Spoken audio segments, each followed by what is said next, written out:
Perkembangan dari likuiditas ini yang sangat menentukan suku bunga pasar ya yang ada di perbankan, dan kita lihat trennya masih ada tren penurunan. Walaupun secara data belum bisa kami sampaikan karena kami masih sedang memonitornya. Biasanya pada minggu kedua akan kami sampaikan penurunan suku bunga tersebut. Jadi kalau melihat kondisi likuiditas di perbankan yang masih cukup besar, tren dari penurunan suku bunga di perbankan, suku bunga perbankan istilahnya suku bunga pasar itu menunjukkan masih ada tren penurunan. Artinya apakah ini sudah sesuai dengan harapan LPS? Kalau dari sisi simpanan, ini tentu ya ini memang sesuai ya, karena kan kita ketika menetapkan suku bunga penjaminan itu turun, harapannya akan diikuti oleh perbankan juga menurunkan suku bunga simpanannya, terutama mungkin suku bunga deposito ya yang masih cukup tinggi kalau dibandingkan dengan suku bunga tabungan. Dan dengan penurunan LPS rate atau suku bunga penjaminan di bulan Februari 25 basis point, memang terlihat diikuti oleh suku bunga perkembangan turun dari suku bunga bank.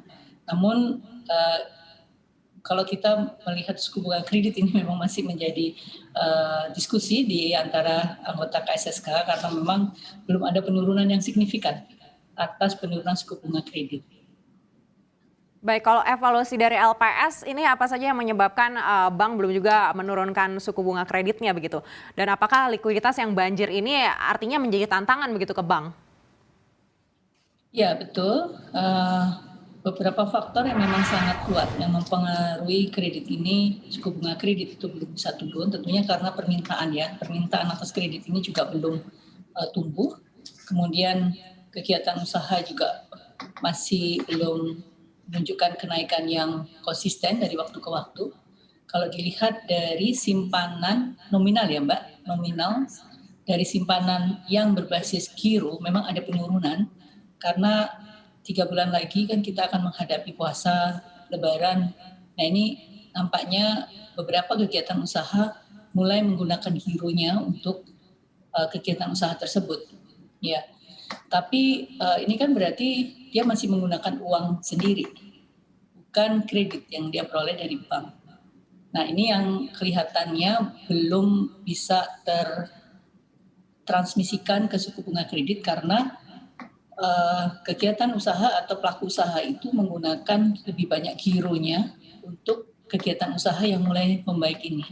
Namun saya kira kalau nanti ya vaksin ini harapan memang menjadi game changer ya buat kegiatan usaha, dan kalau memang vaksin ini efektivitasnya sudah mulai dirasakan, terlihat dari kasus COVID yang terus bisa menurun dari waktu itu posisi tertinggi 13.000, sekarang per hari sekitar 6.000. Kedepannya saya kira kalau ini bisa menjadi satu faktor ya yang positif, bisa membuat kegiatan usaha semakin pulih, tentunya kan pengusaha nggak bisa terus-menerus pakai uangnya sendiri yang digiro, pasti dia akan meminta kredit. Nah, ketika kredit sudah mulai membaik, di situ barangkali perbankan juga sudah mulai akan memberikan relaksasi terhadap suku bunga kreditnya. Nah, suku bunga kredit ini memang sepenuhnya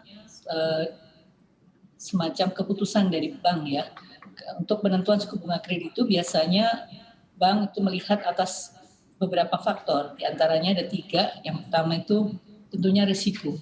Risk premium ini yang dihitung oleh bank. Yang kedua tentunya margin atas suku bunga depositonya atau tabungan simpanan dengan suku bunga kreditnya, ini adalah margin suku bunganya, dan tentunya suku bunga acuan yang terutama yang kita lihat dari Bank Indonesia yaitu 7-day reverse repo. Nah kalau 7-day reverse repo ini juga masih ada ruang turun, mestinya ini bisa menurunkan tadi komponen di dalam suku bunga kredit yang akan bisa dipakai oleh bank untuk bisa menurunkan suku bunga kredit.